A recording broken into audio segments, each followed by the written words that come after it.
afternoon.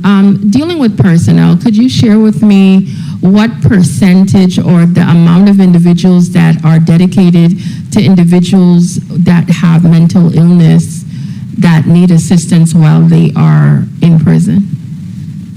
Senator Director Smith, could you repeat your question, ma'am? How many healthcare workers do you have dealing with the inmates that have mental issues? Oh, okay. Currently, in St. Croix, we have a psychiatrist, contracted psychiatrist. We have a mental health coordinator. And then we have our correctional officers. However, we also have it supplemented by island therapy and insight. We have and I also have Miss Prentice, I forgot. She's a mental health technician. Yes, ma'am. So those are the individuals that we have working inside the prison with mental health. Well, the individuals you call deal with therapy. Okay, what about people that need medication? So they deal with the prescriptions and all of that. The psychiatrist, and then you also have our medical director, Dr. Linda Carwood. Okay, yes, thank you so much, Madam Chair. You're welcome. Point of information. To my colleagues, to the testifiers, to the people of the territory. My first set of questions, earlier during the testimony, you spoke to separation of 13 individuals. What type of cost savings did you see from that? Did you calculate any cost savings when they separated? And if any cost savings did exist, where did you shift those funding, or have you attempted to? Did we transfer the cost savings of the 13 individuals that left? Well, you said some people did separate. So yes, with them leaving, their budget, their salary, you had money left over. Yes. So what did you make a request to shift those funds? What exactly did you do with those funds? Dr. Kaiser Carwood, you could elaborate. So for those 13 that separated, it goes back into the channel of those that we have in the pipeline to hire. Okay. Most of those are either correction officers or administrative positions, and we just replace them out. So that it wouldn't be a cost savings for that particular measure for those 13 that left, no.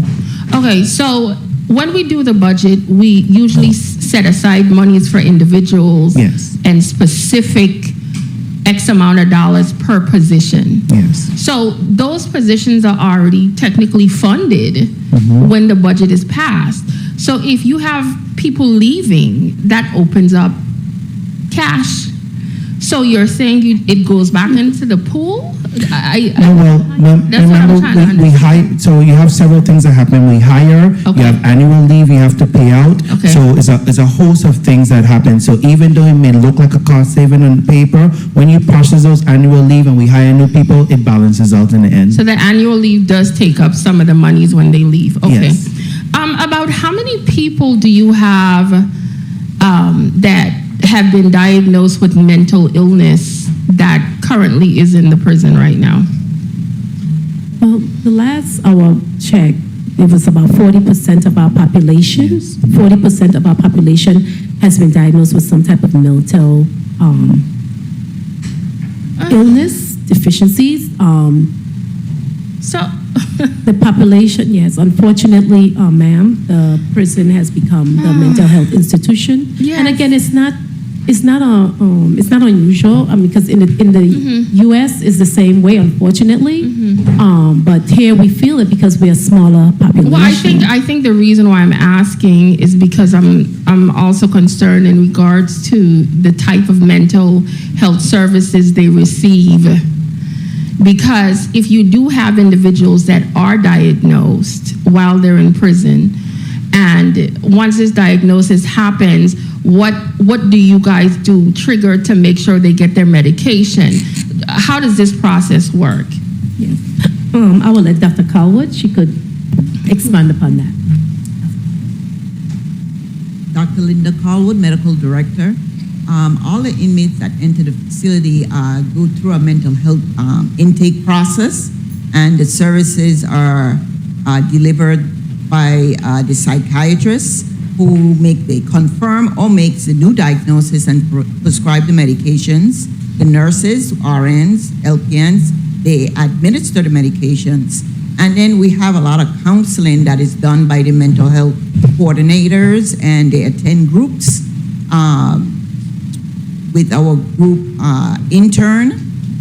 And also on John A. Bell, we have the mental health unit that extends services to approximately 10 inmates at a time, where they have a day program. And they have conversations 1 minute. about topics that help them manage their medications, anger management, problem solving. Okay. So, do you have a level of inmates that some might have more severity when it comes to mental illness? Say somebody that has anger management is different from 30 somebody seconds. that might have been diagnosed with schizophrenia.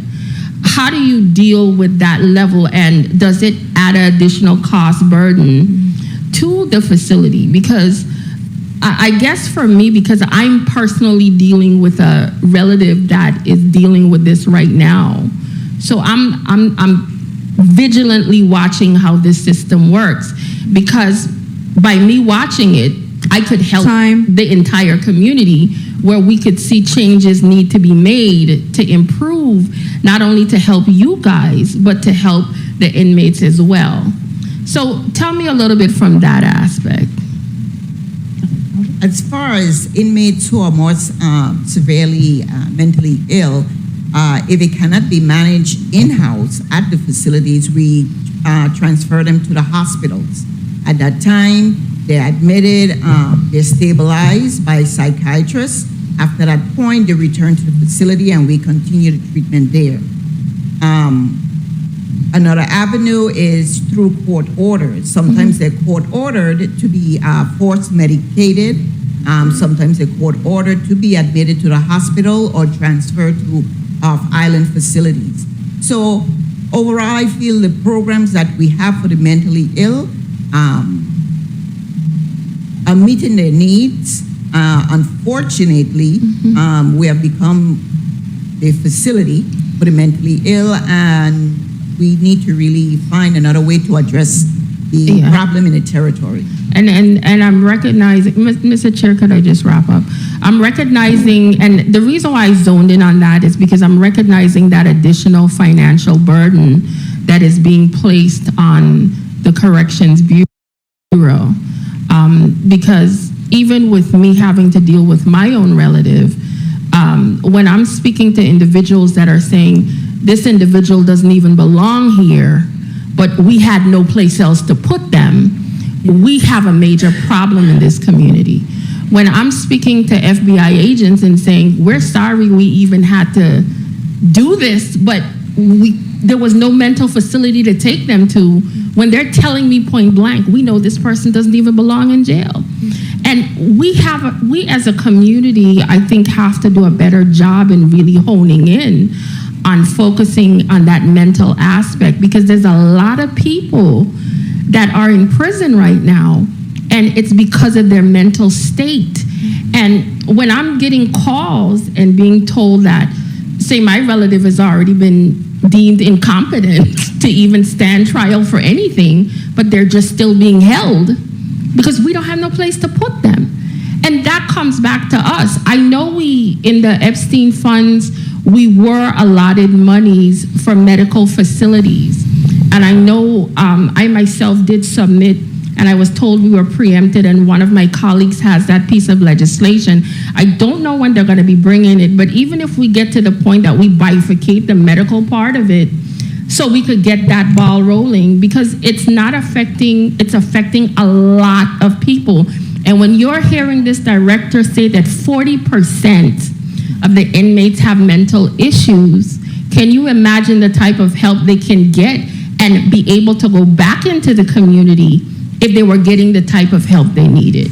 So I just wanted to bring that to the forefront, because I know it's extra money in their budget that's being placed on them. Thank you, Mr. Chair. Thank you very much, Senator. Good afternoon once again. First of all, before I just ask my one question, I want to say thank you. I got several phone calls from individuals that enjoyed some of the programs that allowed them to engage with their family members. And when I got the calls, they were saying, we hear a lot of negative, but they were very happy and said, one lady called and she was crying because she got a chance to really engage with her son, something she normally couldn't do. And she said when she was at these events, she saw especially the children being able to engage with their parents, and they saw the importance of that. So on their behalf, I wanted to say thank you specifically for those types of programs that really, it helps the inmates. It helps them to want to do better and even understand when they go back out into society what they're 1 minute. missing. So thank you for that. But I also want to ask, specifically with programs to do with voting, because the majority of the inmates are not convicted of anything, so they haven't lost their voting rights. So what programs do you have in place to guarantee for those that do want to participate in the voting process? How does that part work, and is there a cost associated with it? Director Testamont. 30 It's seconds. funny that you asked, because just about 2 weeks ago, I got a email from the elections, the young lady, Ms. Fox. But every time it's the election, that individual, they come into our facility, they send us the ballots. Our case managers work with the individuals, the inmates, the detainees, and once they're eligible, they're allowed to vote. Oh, Yes, excellent. so we have that already in Good, place. good. Yes. I'm happy to hear that. Yes. Thank you so much. That's all I needed to say. Easy today. Time. Thank you. Thank you very much.